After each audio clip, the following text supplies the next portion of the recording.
এটা কিন্তু আপনাদের অনেক চাওয়া পাওয়া।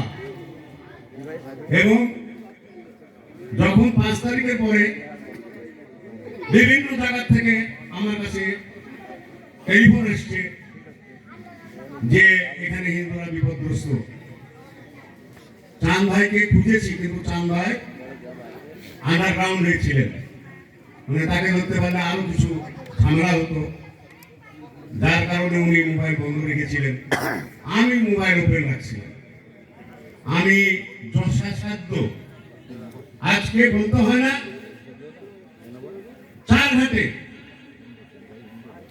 নন্দনগাছিতে একটা ঘটনা, বাড়ি লুট হয়ে যাবে, চালের গোডাউন লুট হয়ে যাবে।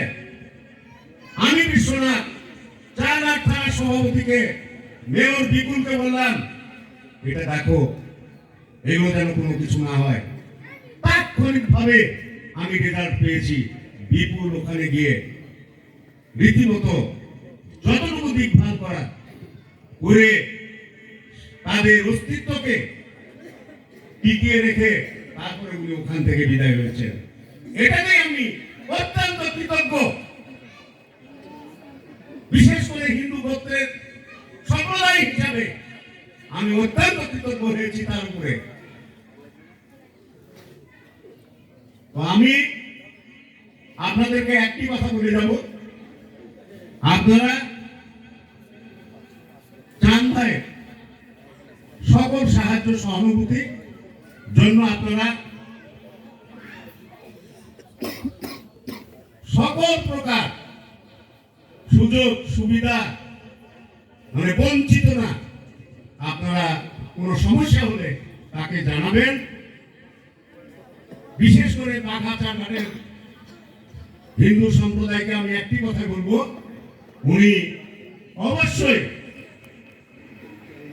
যেহেতু জেলার দায়িত্বে আছেন তার প্রত্যেকটা থানায় করার কথা, তারপরে বাঘাচারঘাটের নেতা হিসাবে তিনি আপনাদেরকে একেবারে মূল্যায়ন করবেন। আমি আর বিশেষ কিছু বলতে চাই না, একটি কথাই বলতে চাই, অনেক ব্যক্তিরা যখন আওয়ামী লীগ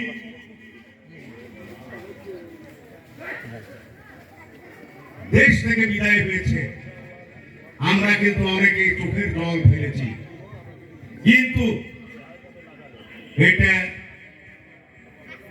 আপনারা হয়তো অনেকেই চোখের জল ফেলতে পারেন চুপচাপ করে, মানে নীরব কান্না আমাদের ভিতরে হয়েছে।